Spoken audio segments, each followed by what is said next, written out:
Et yo YouTube! En ce début de juillet 2024, je voulais vous présenter ce que je considère comme étant les 5 meilleures souris sans fil à utiliser pour des FPS compétitifs. C'est-à-dire des jeux comme CS2, Valorant, Fortnite, COD, XDefiant, Overwatch, Apex, etc. J'ai par le passé fait des top souris, mais cela concernait mes souris préférées à moi. Ici, je me suis plutôt imposé comme exercice d'être le plus objectif possible pour trouver les 5 références qui se démarquent des autres. Parmi donc les souris sans fil sorties cette année. Mais je pense que ça pourrait être un global aussi. Pour votre information, si vous me découvrez avec cette vidéo, sachez que je suis un ancien joueur et streamer Predator sur Apex Legends. Je commençais également à faire des tournois sur ce jeu avant de faire le choix de plutôt me lancer complètement dans cette chaîne YouTube à la place. Ce qui m'intéresse principalement, c'est d'essayer d'observer si les produits que je teste sont plus optis pour des modes de jeu classés dans différents FPS. Si basiquement, moi j'observe des améliorations dans mon gameplay avec eux. J'ai pu review et jouer sur plus de 100 souris et 150 tapis jusqu'à maintenant, étant probablement l'un des francophones ayant le plus d'exemplaires à disposition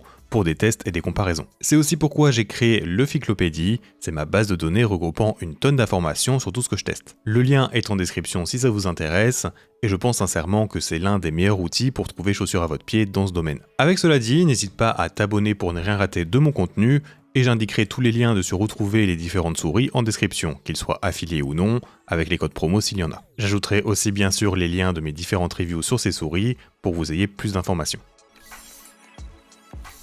La souris que je vais placer en numéro 5, c'est la VXE R1 Pro, qui se fait complètement carrer sa place dans ce top grâce à un seul élément qui est son prix. Je pourrais en trouver d'autres à mettre à sa place en termes de meilleure souris, mais j'ai décidé de la choisir elle, car si je dois recommander une souris sans fil à 50€, c'est celle-ci qui me vient en tête directement. Cette version Pro de la R1 est tout simplement la meilleure souris budget achetable actuellement, et cela car elle possède le même niveau de features et d'atouts que des souris qui coûtent le double. Son revêtement est agréable et agrippant, l'implémentation des clics principaux est bonne, la molette et les latéraux sont totalement ok, ses patins font le taf, et sa qualité de fabrication n'a pas de problème pour un poids très léger de 49 grammes.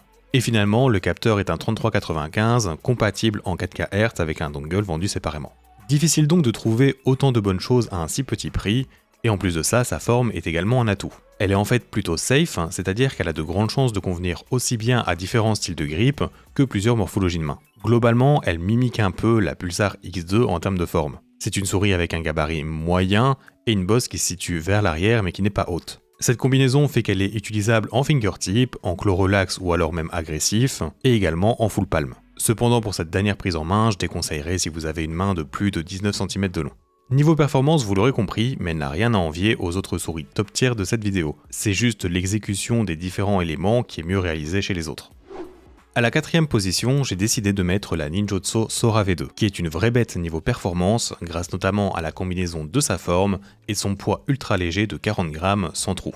Il y a par contre 4 éléments qui font qu'elle n'est pas plus haute dans ce classement. Le premier, c'est qu'à l'heure d'aujourd'hui, c'est-à-dire plusieurs mois après sa sortie, le récepteur 8kHz n'est toujours pas disponible. C'est imminent car il a été annoncé sur Twitter, mais voilà. Ensuite, la souris ne possède pas de revêtement qui pourrait aider à un meilleur maintien sans devoir ajouter des grippes. Ça peut être suffisant pour certaines personnes, mais pas pour d'autres. C'est en effet un ressenti proche d'un simple plastique, et en 2024, c'est un élément qui fait partie des optimisations disponibles chez une bonne souris. Aussi, j'ai pas trouvé les patins très bons, donc vu qu'il faudrait les changer pour la meilleure expérience, ça fait perdre un peu de points.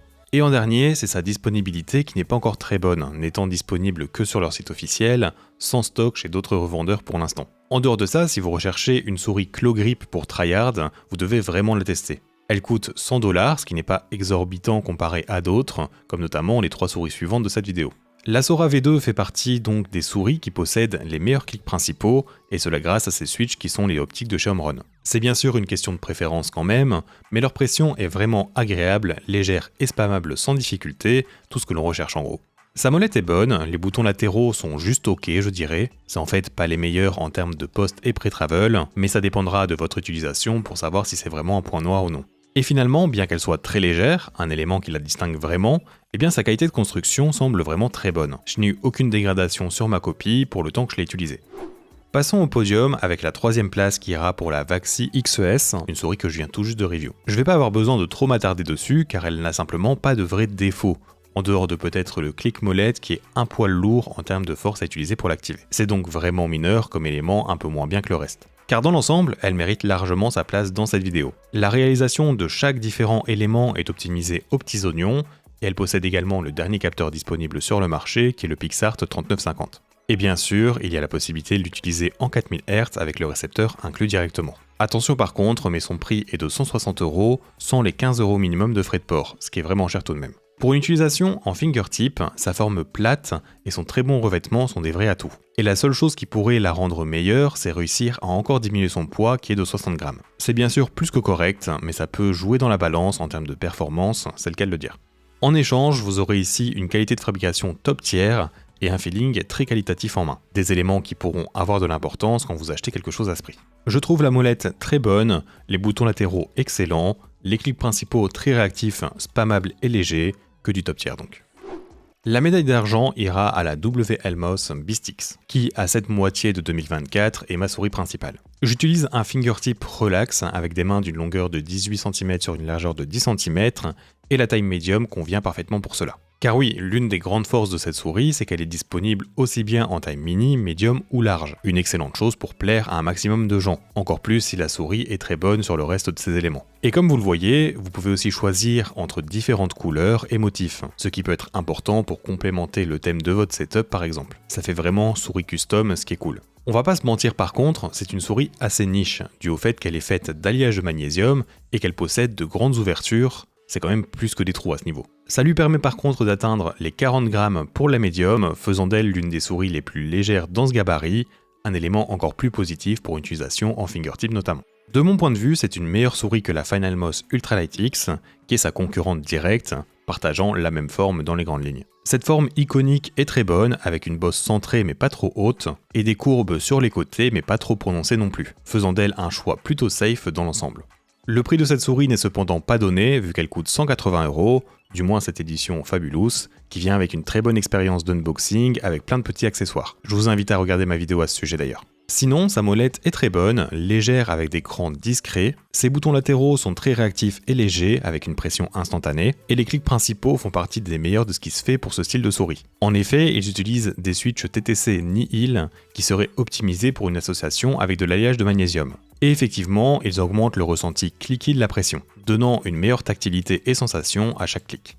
Et finalement, la souris est directement compatible en 8 kHz en sans fil, avec le récepteur inclus. Le capteur est le Pixar 3395 pour la Medium Fabulous, et le nouveau 3950 sera pour la Max que je devrais recevoir bientôt.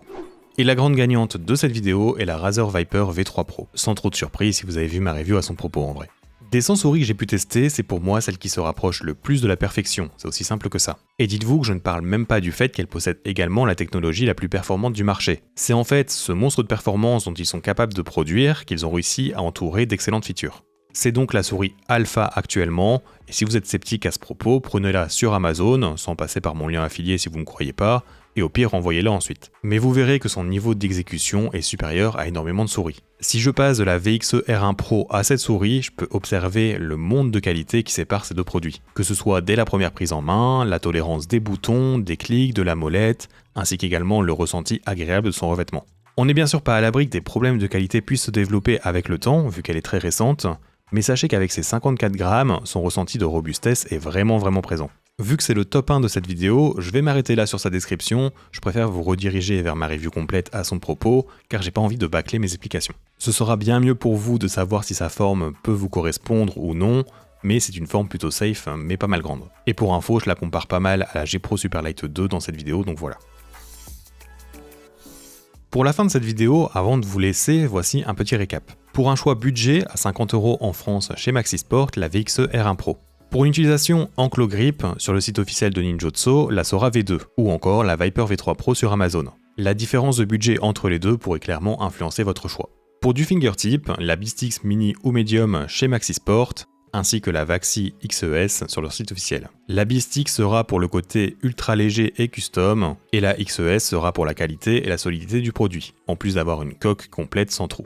Pour du palm, soit la Beastix large ou alors la Viper V3 Pro. Voilà, j'espère que la vidéo t'a plu et que j'ai réussi à t'aider à trouver quelle souris pourrait te convenir pour tryhard de n'importe quel FPS. N'hésite pas à me commenter quelle est la souris que toi tu utilises actuellement et ce que tu aimes à son propos. Ça pourrait sûrement aider des gens à également avoir d'autres pistes. Merci d'avoir regardé cette vidéo jusqu'au bout et à bientôt.